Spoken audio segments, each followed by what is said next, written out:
What's really driving your decisions? Is it duty?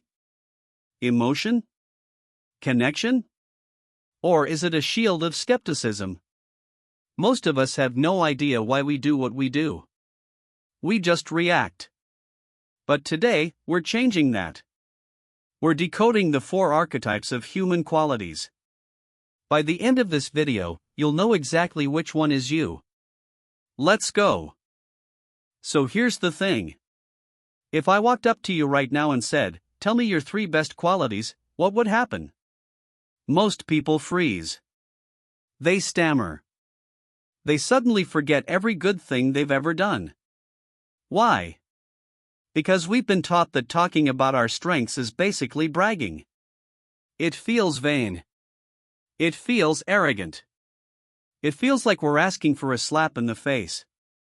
But here's what nobody tells you: knowing your real qualities isn't about impressing anyone. It's about understanding the invisible compass that's been steering your life since day one. Today, we're decoding that compass. We're mapping out 4 archetypes, 4 ways of being human. And I promise you, by the end of this, you're going to recognize yourself. Let's dive in. Here's the paradox. You can probably list the flaws of your boss, your neighbor, or that annoying guy on social media in about 10 seconds flat. But ask yourself what you're actually good at? Crickets. We become experts at judging others and amateurs at understanding ourselves. True self-awareness isn't about collecting fancy adjectives to paste on a resume. It's not about saying "I'm a team player" because that's what you think they want to hear. Real self-awareness means identifying the internal force, the unique engine, that instinctively drives your choices. The thing you do without even thinking. That's your quality. And that's what we're hunting for today. Before we meet the 4 archetypes, we need to understand the engine. Think of it as 3 core drivers and 1 shield. First, the moral driver. This is about philosophy, duty, and ethics. These people don't ask what feels good. They ask what's right. Second, the heart driver. Raw emotions, spontaneous feelings, personal passion. These people lead with their gut. If it feels true, they do it. Third, the relational driver. Empathy, connection, the need to be with others. They feel what you feel before you even say it. And finally, the skeptical shield. This isn't a driver, it's a defense. It's lucidity and doubt. Highly sensitive people often hide behind this shield because the world is just too much sometimes. Which one sounds like you? Let's find out. Meet archetype number 1, the virtuous. Their core drive? Uncompromising values and rigorous personal ethics. When you look at them, you see someone who is punctual, respectful, reliable, and deeply conscientious. They're the ones who show up 5 minutes early, not because they have to, but because it's the right thing to do. In action, their word is a permanent contract. You don't need a signed document or a lawyer, their word is their bond. If they make a mistake, they take full responsibility. No excuses. No blame game. And here's the kicker: they will say no to a massive opportunity if it violates their ideals. Even if it hurts. Even if it costs them. The hidden trap? Their high standards can make them look inflexible, proud, or even cold. They don't bend. And sometimes, that's a wall they can't see. Archetype number 2, the Epicurean. Don't let the fancy name fool you. This isn't about expensive wine and cheese. This is about spontaneity, intense emotion, and the pursuit of happiness, pure, unfiltered, authentic happiness. They are pragmatists who love life, and they are fundamentally incapable of hypocrisy. You know that feeling when someone says they're fine but their face says they're about to explode? That is not the Epicurean. What they feel is instantly visible. They can't hide it even if they try. They seek total harmony between what's inside and what they show the world. The hidden trap? They can slip into self-indulgence. They can be perceived as egoistic or self-absorbed. Because they feel everything so deeply, they often struggle to stay objective when things get heated. It's a gift. And it's a curse. But honestly, you always know where you stand with them. Archetype number 3, the altruist. Core drive, empathy, solidarity, and active listening. These people are literally wired for others. They're the ones who remember your birthday, your coffee order, and the name of your childhood dog. In action, they naturally orient their lives around the needs of the group. They are masters of win-win relationships. Give them a collaborative environment, and they will shine brighter than anyone. They build networks of trust like they're breathing.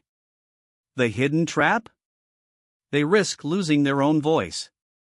Sometimes, their desire to help becomes a performance of niceness. It can look a little theatrical, a little rehearsed. And here's the painful truth: the altruist often gives so much to the world that they forget to save anything for themselves. They need to learn that saying no isn't selfish. It's survival. Archetype number 4, the cynic. Now, before you judge, hear me out. Their core drive is absolute lucidity and the protection of their autonomy. These are the people who see through the BS before anyone else. They are immune to bling and fake modesty. In action, they use a sharp sense of humor and a bit of fatalism as a shield. They play the role of the external witness to avoid being trapped by naive enthusiasm. If you've ever said, "I'm not cynical, I'm just realistic," this is you. The hidden trap? That armor hides extreme emotional sensitivity. Underneath that tough exterior, they feel everything, they just don't want you to know it. They'd rather be right than be happy. And that means they sometimes miss out on the joy of the moment. But here's the thing: when you need someone who won't lie to you, the cynic is your person. Alright, let's bring these 4 archetypes to life. Because right now, they're just words on a screen. But I want you to feel them. I want you to see your own face in these descriptions. First, the virtuous. Imagine your friend who always pays their share of the bill, down to the last penny. The one who returns the shopping cart to the corral even when it's pouring rain. The one who says, "I'll be there at 7" and shows up at 6:55. That's the virtuous. They are the moral backbone of any group. When chaos erupts, they're the calm, steady hand. But here's the thing: they can also be the person who kills the vibe. Actually, we're not supposed to park here. That's not the correct procedure. They don't mean to be annoying. They literally can't help it. Their internal compass points to right and wrong, and everything else is static. If you're a virtuous, your superpower is reliability. Your trap? You can become the fun police. Loosen up once in a while. The world won't end if you're 5 minutes late. Second, the Epicurean. You know that friend who cries during commercials? Who laughs so hard they snort? Who feels every song like it was written just for them? That's the Epicurean. They are pure, unfiltered emotion walking around in human form. When they're happy, the whole room is happy. When they're sad, you want to give them a hug. They are the heartbeat of every party, the soul of every gathering. But here's the catch: they can also be exhausting. 1 minute they're on top of the world, the next minute they're spiraling because someone looked at them wrong. If you're an Epicurean, your superpower is authenticity. You make people feel alive. Your trap? You can drown in your own feelings. Learn to breathe. Not every emotion needs to be a crisis. Third, the altruist. This is the person who somehow remembers your coffee order from 3 years ago. Who shows up with soup when you're sick? Who listens to your problems for an hour without once talking about themselves?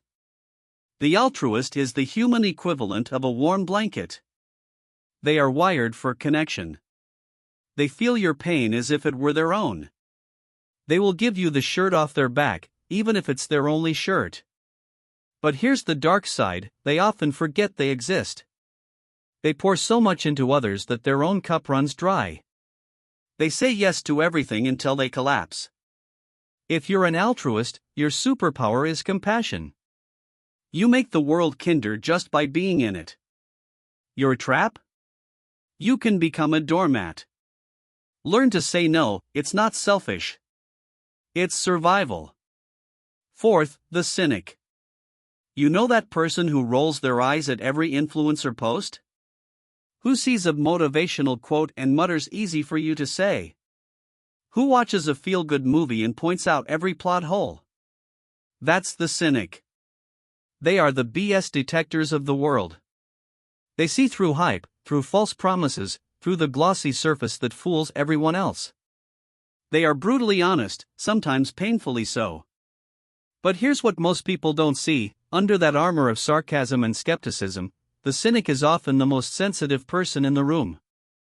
They didn't start out cynical. Life made them that way. They got burned one too many times. Now they protect themselves by expecting the worst. If you're a cynic, your superpower is clarity. You see what others miss. You're a trap? You can become so focused on what's fake that you miss what's real. Not everything is a scam. Not everyone is lying. Let yourself be pleasantly surprised once in a while. Here's the real talk moment. None of these archetypes is better than the others. The world needs the virtuous to keep things honest. It needs the Epicurean to keep things alive. It needs the altruist to keep things kind. And it needs the cynic to keep things real. The problem isn't which one you are. The problem is when you don't know which one you are. So here's my challenge to you. Stop performing. Stop pretending. Look at these 4 archetypes and ask yourself, honestly, which one is your default setting? Not the one you wish you were. The one you are when you're tired, when you're stressed, when no one is watching. That's your compass. That's your superpower. And once you know it, you can stop fighting yourself and start working with yourself. So drop it in the comments right now. Are you a virtuous, an Epicurean, an altruist, or a cynic? And tell me one story, just one, that proves it. I'll be reading them. And I promise you, someone out there is going to read your comment and say, wait, that's me too. Let's build something real. Let's go. Okay, let's get real.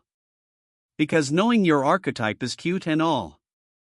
It's fun to take a quiz and say, oh look, I'm an Epicurean. But here's where the rubber meets the road. Under pressure, we don't rise to the occasion. We sink to our level. And each archetype has a very specific, very predictable way of crashing and burning. Let me show you what I mean. The virtuous under pressure. When stress hits, the virtuous doesn't get flexible. They get rigid. They double down on the rules. They become the person who says, well, the policy clearly states. In the middle of a crisis. I'm talking about the project manager who insists on following every protocol even when the building is on fire. The parent who enforces bedtime at 8 p.m. sharp while the house is literally flooding. The virtuous brain says, if I just follow the rules, everything will be okay. Spoiler, it won't. And here's the tragedy, they don't even see it. They think they're being principled. They're actually being paralyzed. If you're a virtuous, your crash looks like inflexibility. You become the fun police. You become the roadblock. And you feel completely justified the whole time. The Epicurean under pressure. When stress hits, the Epicurean doesn't get thoughtful. They get impulsive. They chase pleasure like it's oxygen. I'm talking about the friend who, after a terrible breakup, doesn't sit with their feelings, they buy a sports car. Or dye their hair purple. Or book a trip to Vegas. The Epicurean's brain says, I feel bad, so I need to feel good right now. And suddenly, they're making decisions that future them will deeply regret. They're eating the whole cake. They're texting their ex. They're quitting their job without a backup plan. If you're an Epicurean, your crash looks like self-destruction dressed up as self-care. You think you're healing. You're actually escaping. And the escape always comes with a hangover. The altruist under pressure. Oh, this one hurts. When stress hits, the altruist doesn't get balanced. They get martyr-ish. They give until they have nothing left, and then they give some more. I'm talking about the coworker who takes on everyone else's projects until 2 a.m. and then cries in the bathroom. The parent who pours everything into their kids and has zero identity left. The friend who is always there for everyone but has no one to call when they're falling apart. The altruist's brain says, if I just help a little more, things will get better. But here's the cruel truth, they're not helping. They're enabling. They're avoiding their own problems by solving everyone else's. If you're an altruist, your crash looks like burnout with a smile. You're exhausted. You're resentful. You're secretly furious that no one notices how much you're sacrificing. But you never asked for help. You never said no. And that's on you.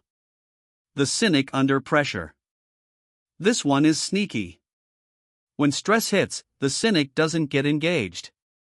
They get detached. They disappear into a fortress of irony and call it wisdom. I'm talking about the person who, when something terrible happens, says I saw that coming instead of feeling anything. The partner who, instead of fighting for the relationship, shrugs and says whatever, relationships never work anyway. The cynic's brain says, if I don't care, I can't get hurt. And technically, they're right. But here's what they lose, the chance to be surprised. The chance to be moved. The chance to be alive. If you're a cynic, your crash looks like emotional flatlining. You're not in pain. But you're also not in joy. You're just observing. And somewhere along the way, you forgot that you're supposed to be living, not just analyzing. Here's the brutal honesty moment. Every single one of these crashes feels justified in the moment. The virtuous thinks they're being principled. The Epicurean thinks they're healing. The altruist thinks they're being generous. The cynic thinks they're being smart. But here's the truth, your coping mechanism is also your trap. The thing that saves you in small doses destroys you in large ones. So here's your homework. Think about the last time you really lost it. The last time you fell apart. The last time you made a decision that you knew, even as you were making it, was a bad one. What did you do? Did you get rigid? Did you chase pleasure? Did you overgive until you collapsed? Did you shut down and disappear? That's not a moral failure. That's your archetype's shadow. And naming it is the first step to not letting it run your life. Because here's what no one tells you. You can't prevent your crash by being stronger. You can only prevent it by knowing its shape. If you're a virtuous, you need someone to tell you the rules don't apply right now. If you're an Epicurean, you need someone to say feel the feeling, don't feed it. If you're an altruist, you need permission to put yourself first. If you're a cynic, you need someone to say it's safe to care this time. So look at your archetype. Look at your trap. And ask yourself, what's one small thing you can do today to keep your crash from becoming a catastrophe? Drop it in the comments. Let's learn from each other. Because we've all been there. And honestly, that's the most human thing about us. Let me paint you a picture. It's 5:15 on a Tuesday. You're already running late. You have somewhere to be, a dinner, a meeting, picking up your kid, and it actually matters. You get on the highway, and boom. Red lights as far as the eye can see. A parking lot. Nothing is moving. Your GPS says estimated arrival, unknown. That's never good. Now, here's where it gets interesting. Because your archetype doesn't just sit there. Your archetype takes over. Let me walk you through what's actually happening inside each driver's head. The virtuous in the traffic jam. They are gripping the steering wheel with both hands. White knuckles. They are not cutting anyone off. They are not taking the shoulder. They are not even changing lanes without signaling 3 full seconds in advance. But inside? They are seething. This is unacceptable. There should be a system. Someone should be held responsible. They are mentally drafting a letter to the Department of Transportation.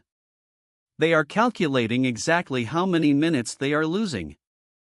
They are furious, not at any person, but at the sheer chaos of a world that refuses to follow the rules. And here's the kicker: when they finally arrive, late and miserable, they will apologize profusely. "I'm so sorry. The traffic was terrible. I should have left earlier." They blame themselves. Of course they do. The virtuous always does. The Epicurean in the traffic jam. They see the red lights and make a decision in under 3 seconds. "I'm not letting this ruin my vibe." They crank up the music. They roll down the window. They lean back and decide that this is actually an opportunity. When else do I get 45 minutes to just sit and listen to my playlist? They might call a friend just to chat. They might sing at the top of their lungs. They might use the time to daydream about their next vacation. But here's the thing: they are genuinely not stressed. Or if they are, they refuse to show it. The Epicurean superpower is turning lemons into lemonade. Their trap? They might enjoy the traffic jam a little too much. They might arrive late and not really care. And sometimes, that carelessness rubs people the wrong way. "You're late." "Yeah, but I had a great time." Not everyone appreciates that energy. The altruist in the traffic jam. Their first thought isn't about themselves. It's about the person waiting for them. "Oh no, they're going to think I forgot. They're going to be worried. They're going to be annoyed." So they immediately reach for their phone. They text. They call. "I'm so sorry, there's an accident, I'm stuck, I promise I'm coming, please don't hate me." They over-apologize. They over-explain. They might even offer to make it up to the person with a gift or a favor. The altruist's brain is wired for connection, so separation, even temporary separation, feels like failure. And here's the hidden cost: while they're busy managing everyone else's emotions, they forget to manage their own. They arrive exhausted, not from the traffic, but from the emotional labor of apologizing for 30 minutes straight. The cynic in the traffic jam. They see the red lights and smile. Not a happy smile. A knowing smile. Of course. Of course there's traffic. I knew it. I should have taken the side roads. I should have left an hour earlier. I should have just stayed home. The cynic was prepared for this. They always are. They are not surprised. They are not even angry. They are vindicated. They were right to expect the worst. They were right to be pessimistic. And honestly, there's a tiny, secret part of them that enjoys being right more than they would have enjoyed being on time. So they sit there. No music. No calls. No frantic apologies. Just silence. Just acceptance. Just a quiet "I told you so" directed at the universe. The cynic's trap is that they'd rather be right than happy. And in that traffic jam, they are absolutely, miserably, triumphantly right. Same situation. 4 cars. 4 human beings. 4 completely different internal worlds. Here's what I love about this. Example. No one is wrong. The virtuous isn't wrong for wanting order. The Epicurean isn't wrong for wanting joy. The altruist isn't wrong for caring about others. The cynic isn't wrong for being realistic. They're just different. And the traffic jam doesn't care. The traffic jam just sits there, indifferent, while 4 people process it in 4 completely different ways. So here's your moment of truth. Think about the last time you were stuck in traffic, or stuck in a line, or stuck on hold, or stuck in any situation you couldn't control. What was your first thought? Your gut reaction? Not the one you told the person next to you. The one inside your head. Were you furious at the chaos? Did you turn up the music and make it fun? Did you immediately start apologizing to whoever was waiting? Or did you just sigh and say, of course? That's not a personality quiz. That's your archetype showing its face when you're not looking. So drop it in the comments. Be honest. What's your traffic jam move? Are you the virtuous white knuckler? The Epicurean karaoke singer? The altruist apologizer? Or the cynic who saw it coming? I'll go first in the comments. And I promise you, reading each other's answers is going to be the most entertaining part of this whole video. Let's go. So here's the bottom line. You are not broken. You are not wrong. You are just wired differently. Whether you need integrity, joy, connection, or clarity, your archetype isn't a limitation. It's your operating system. The goal isn't to change who you are. It's to stop fighting yourself. Stop trying to be the virtuous if you're an Epicurean. Stop pretending to be the altruist if you're a cynic. Own your compass. Watch out for your traps. And most importantly, give yourself a break. You've been navigating this world with the tools you have. Now you finally know what they are. Thanks for watching. If you recognized yourself today, drop your archetype in the comments: virtuous, Epicurean, altruist, or cynic. And hey, share this with someone who needs to understand themselves a little better. I'll see you in the next one.